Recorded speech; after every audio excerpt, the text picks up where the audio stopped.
Good day and welcome to the weekly conversation with Pastor Richard Johnson. My colleague, Pastor Sally, is moving today. It is February the 12th, and she is moving from her home up in Libertyville down to Des Plaines with her family today. So we are very excited for her. So I'll be doing this solo today.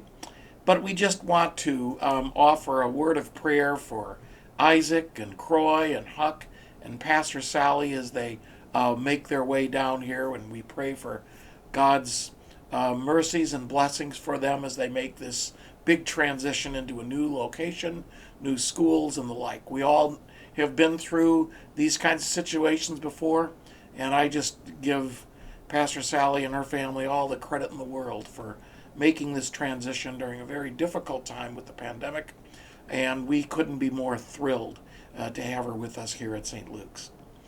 Which reminds me that not only is she moving this weekend, but we also have a very special treat for this week's YouTube worship service, which will be available beginning at on Saturday night at 5 o'clock, because this week it's St. Valentine's Day and Transfiguration Sunday.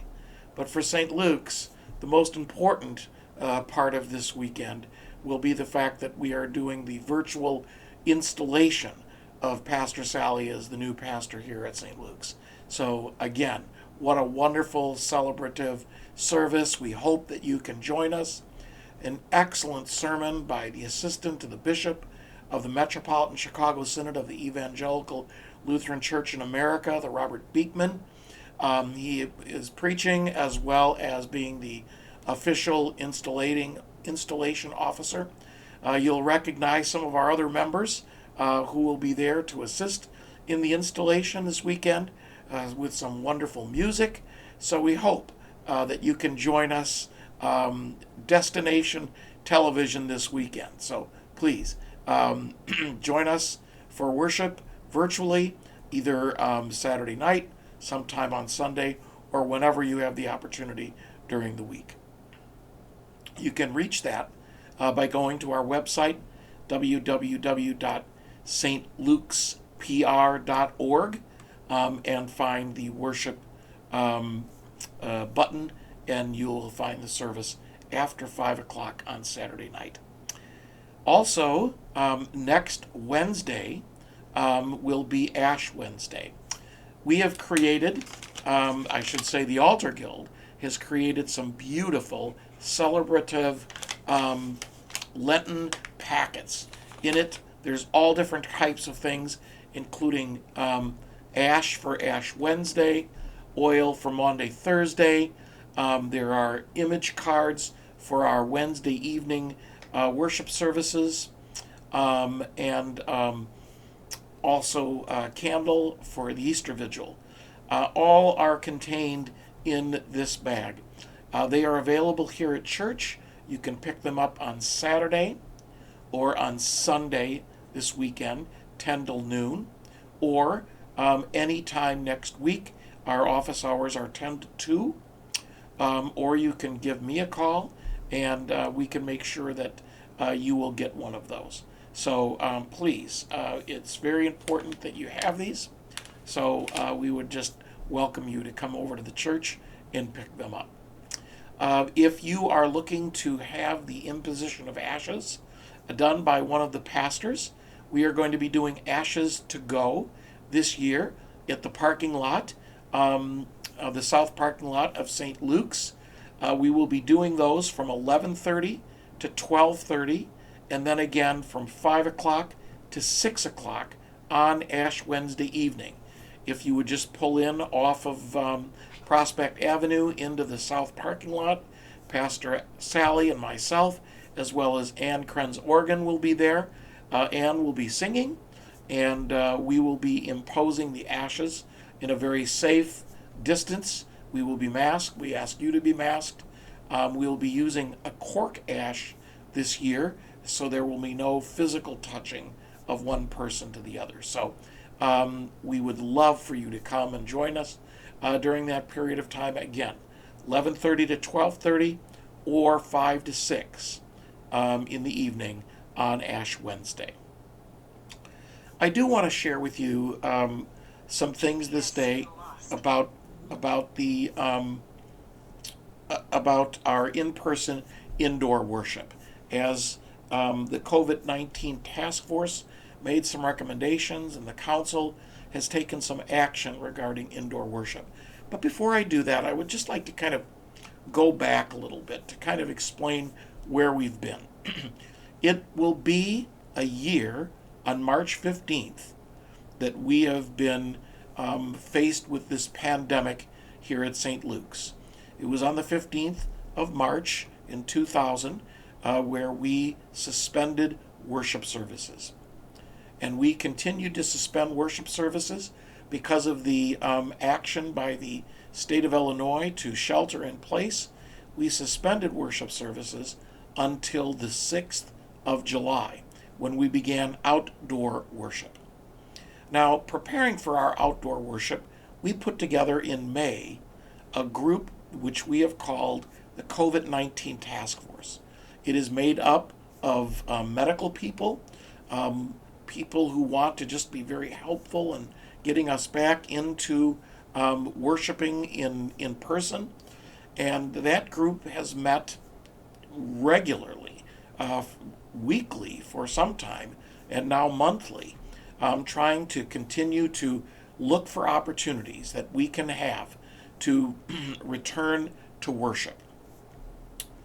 And so the recommendation that we were toying with back in December was to, before the second round or the phase 3 of the mitigation that shut everything down again because of the Thanksgiving and the Christmas holiday bump here in the state of Illinois and throughout the country, we were recommending that we put a new air filtration purification system in. Our OMC group studied this and made a recommendation that we do this. It doesn't mitigate all of the COVID virus, but it will have a significant effect of reducing the amount of virus that's in the air. And of course, airborne virus is the number one concern that everyone has. Now, we have a problem here at St. Luke's because the air system that we have in our beautiful sanctuary is not very sophisticated. It's a sealed system, which means that we basically recycle the air in that area of the building, which is not good. That means that when there's virus moving through the air, it kind of gets recycled. We can bring in some exterior air, but it would cause us to bring in some portable units. The only way that we can do that efficiently is to air condition, use our air conditioners, which of course is not efficient as well. So we have made a decision to put air purification on all of the systems in the new building, including Henderson Hall, the atrium, the offices, the practice areas upstairs, as well as the kitchen. We are going to be doing that work in early March. The cost will be around $6,000 to do this, but we are very confident that it will make our building a safer building. We wanted to get that done because we believe that that's one of the very important measures that we will undertake to get us back into in-person indoor worship. So that will be done in March, and we are very excited about that. When we do return to indoor worship, as long as this pandemic continues to be active the way it is right now, we will be worshiping in Henderson Hall. It allows us to open the windows to get this other air from outside into the room, and it will create the safest space possible for people to gather. As of right now, we are restricted to about 40 people in Henderson Hall, and that is kind of what we're targeting as we return to in-person worship. Now, the second piece to all of this, and the COVID task force as well as the Congregational Council, has been very concerned about staff members. Everyone has the right to choose to come to worship or to stay home from worship. The only people that don't have that right would be the staff that are attending to those services. We would be exposed on a regular basis to the virus that might be brought in from folks who are worshiping. Certainly unbeknownst, but it can happen. So the COVID task force and the council have been concerned about that. So we have made the second decision beyond putting in the air purification system, and that is that we would like our leaders vaccinated before we begin in-person indoor worship. Now the good news is that I have already received my first vaccination, and because I'm wearing my Park Ridge police chaplain's shirt today, I am going right after this video to have my second dose of the Pfizer vaccine, and then 10 days after that, I will be protected with the vaccine.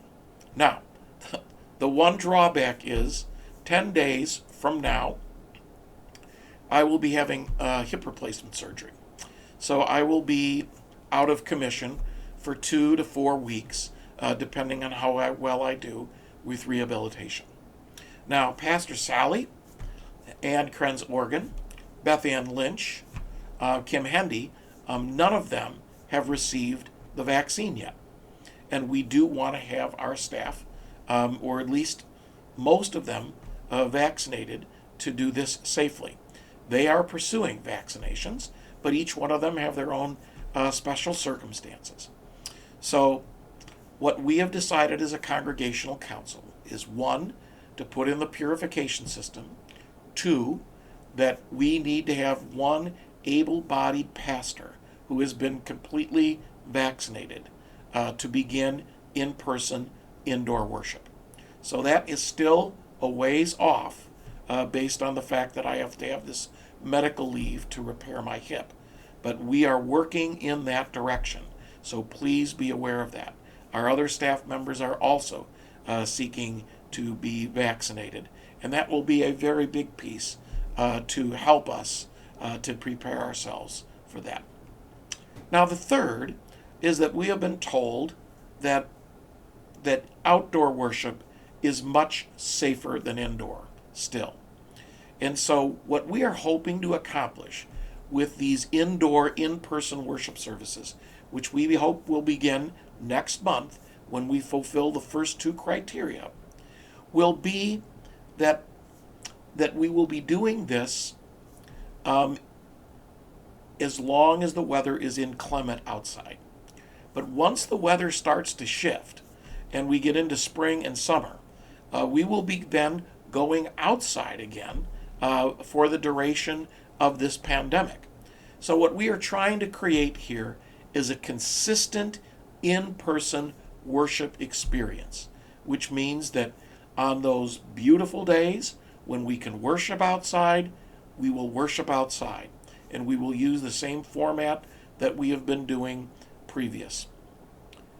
However, on those inclement days, whether it be too rainy, too snowy, too cold, too hot, then we will always have worship inside on Sunday morning in Henderson Hall.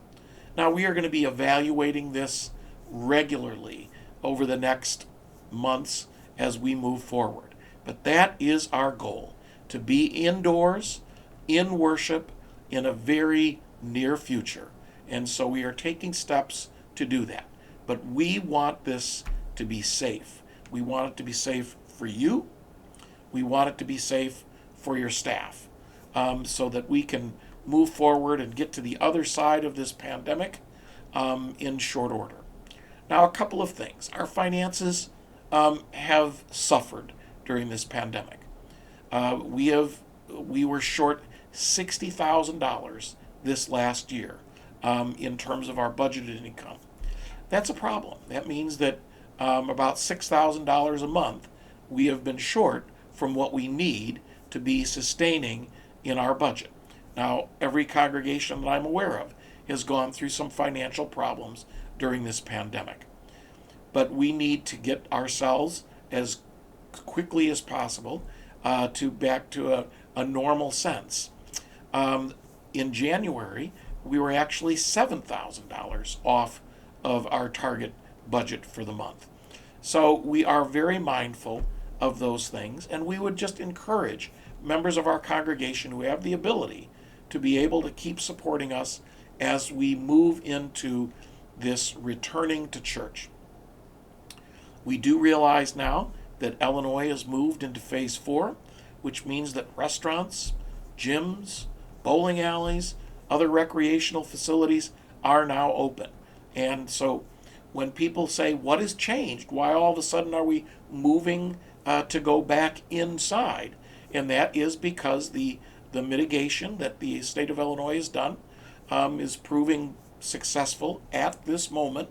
We do know that there are some variants that are entering into the United States that can cause us some problems, and so we will continue to monitor that as well. But it is our goal to be able to return to worship as soon as possible. Hopefully this has been helpful. So the council basically passed as a resolution three things. Put the new air purification system in, $6,000. If you would like to help donate to that, we would love it. We will be starting in-person indoor worship in Henderson Hall with strict restrictions to what worship will look like. It'll look different inside than outside. Everyone will be masked, no singing, no collective recitation in terms of saying the creed, the Lord's Prayer, things like that. We're still working on the music portion of that before, if Anne is not vaccinated, we want to keep her safe and away from the rest of the folks during that period of time. But we are moving in that direction, and so we just want you to be aware of that. And then the third thing would be that outside is better than inside, and so when we can move outside to do worship, we will be doing it outside, but always developing a consistent in-person program so that whether we're outside or inside, we will be together. So I know that this is very confusing. It's certainly nothing that I signed up for or anyone else signed up for when this pandemic began. It's tiring. It's been almost a year. We want to get back to normal. I get it.